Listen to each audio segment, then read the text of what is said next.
Hi, JDL Brushes here, and we have a new video. And this video is sponsored by the Marker Brush Pack. Check it out, folks. Check it out. So for the fine liner brushes, I would recommend you check out the Marker Brush Pack, and the fine liners are there in a new set. All I did was use one of the marker brushes and change the settings enough to create some kind of bleed in the edges, and as you can see now, it does look like an actual fine liner that you would use, say, in a print paper, a paper that's not too that's a little absorbent and helps create that bleed effect. So yeah, excuse me. So right now I think I did increase the size of the fine liner to about, well, the original brush pen size for this is I think a 7, and then I jumped it to about an 8. It's not much of a change, but it did affect the way the sketch turned out. And even when you're doing this traditionally, the size or the thickness, point size of your pens or your inking pens will kind of it can influence the way your sketch looks like, and you kind of have to find the right size for your sketch, because if you use something that's too thick, it can look kind of basic. Even if you have some kind of complicated sketch, the moment you use a thicker point size pen, it just kind of simplifies the entire thing or your entire sketch in a bad way. And if you use something that's too small, you could actually lose some of the clarity of the sketch. And yeah, again, this also depends on the canvas type or on your paper size. Just make sure that, you use enough experimentation to kind of find the right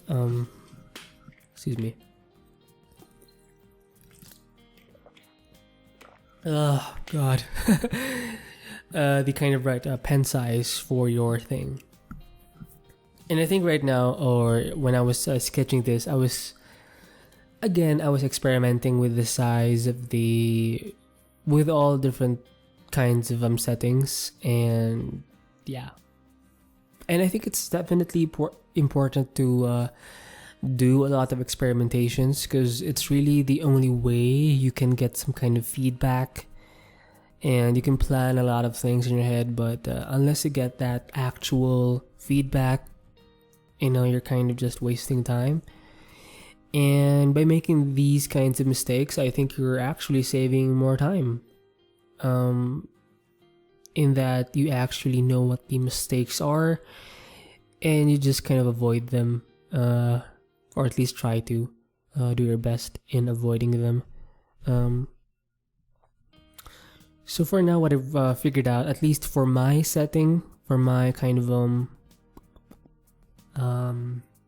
configuration, the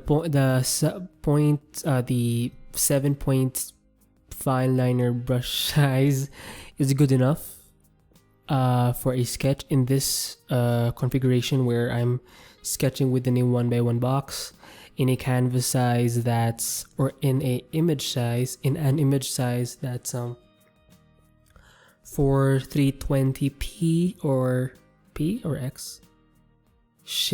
For 320 by 1808. That's my setup for the canvas size or image size.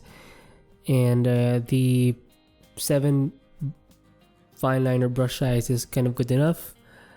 And also not going below the 50 marker brush size, I think is a good enough kind of base size to work with. I mean, you can use a smaller marker brush size for some smaller parts of your sketch, but for the most part, I think there should be some kind of consistency I mean, you can see me work on the blacks now, and having some kind of consistent thickness in your marker brushes, I think helps. Not just because you're trying to replicate traditional markers or something like that, but you're also trying to be visually consistent. And because if you're trying to do too many things with the rendering, it can actually kind of take away the attention from the original idea. And I'm going to assume that's something that you're trying to avoid, and you're trying to actually lead the viewer into something. So having some kind of consistency helps to kind of guide, I guess, your audience or viewer to the area of interest, Excuse me, I'm sorry. So yeah. So whenever I do erase the darks of the blacks, the blacks of the rendering process, what I would do is I would often use the basic circle as the erasing tool. Now I don't do that often, because if you keep using that kind of hard-edged circle tool, it ends up looking very digital, and I do want to show off that that bleed in the edges where you end your stroke with the markers, because it's cool and it does look more natural that way. And by the way, this sketch, I think it just took me like 30 minutes, and that's not too long for a sketch. And I'm not so proud of this image. I think there are many things that make a good sketch, especially for kind of environmental stuff concerning interior design, architectural design, and stuff. I'm still trying to figure out what is the right kind of or what characteristics make a good sketch. What I do know is that having that fade out effect is good, where not every single thing of the image is rendered, and it's kind of a vignette. I think that's how you say it. Vignette. Vignette.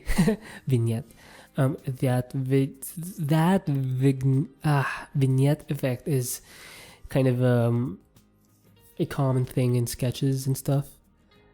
And you can see me right now actually struggling with the I believe the size, and also finding the right brush for rendering. And sometimes I do redo my colorings or the blacks. I think I should just say darks, because blacks are kind of the blacks. The darks.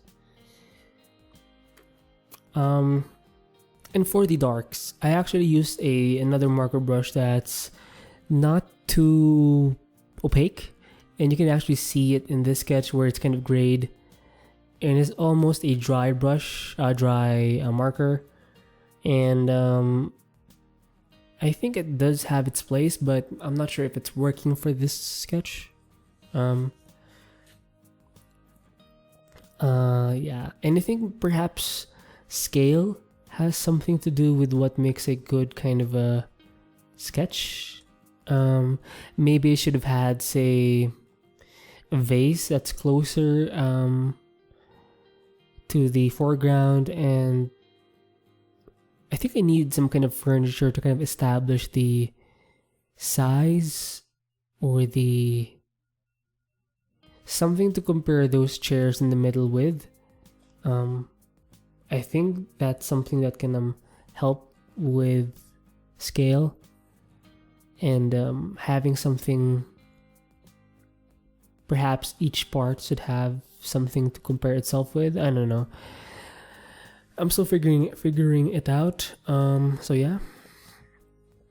And I think I was being too complacent with my color choices, and I just stuck with the reference photo. Excuse me.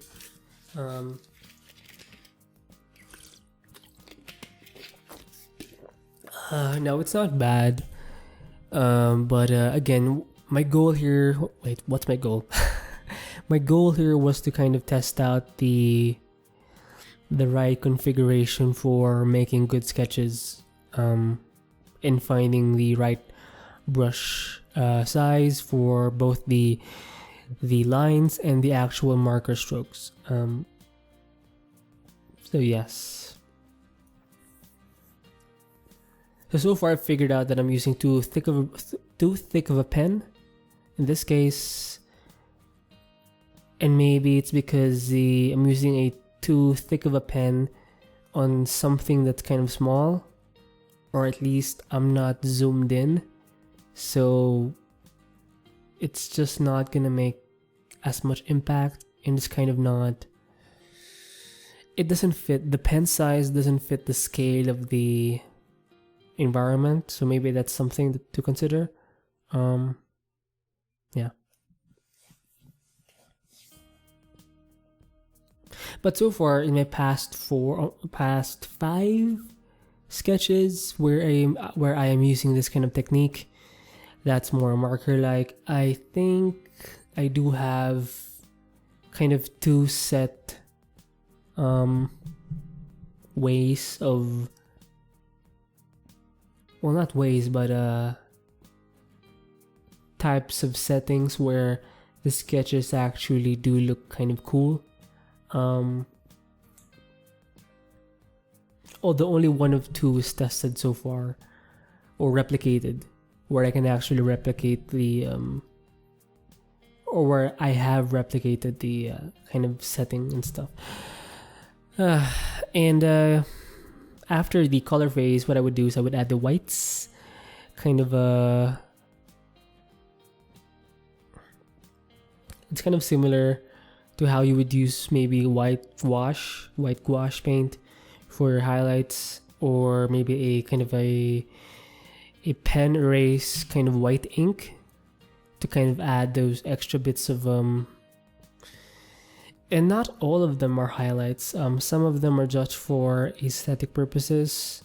Sometimes they can establish some of the edges when the edges are kind of muddled and everything.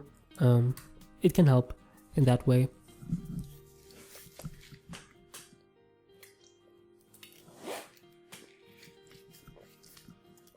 And now you can see me work on the adjustment layers. I would often go for the hue and saturation. I would increase the saturation to about 25 to 45 or 50%. And maybe some color balance if I need to. This time I'm using a gradient map. I'm doing my best to kind of add some cools to the shadows, because as you can see, my reference photo is super on the warm side, and it's kind of too analogous, and yeah, it was kind of boring that way. So I wanted to add something to kind of complement the warmness of the thing. I'm not sure if I succeeded, but yeah. To me, this sketch is more fail than success. I have to be honest, but it's a good enough lesson for me. Yeah.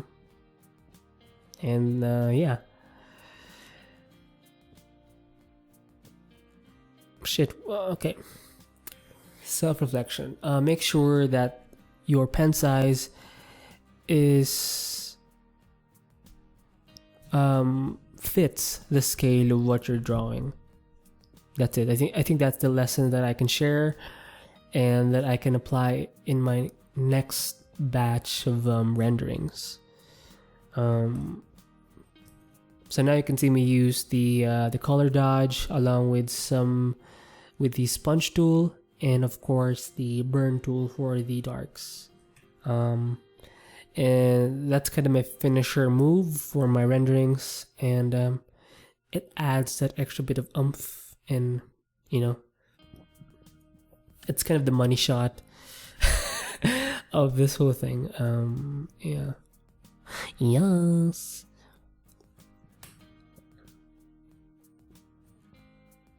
There you go.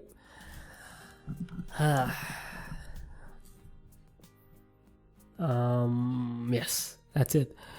So that is the sketch for you folks, and I'll see you in the next video.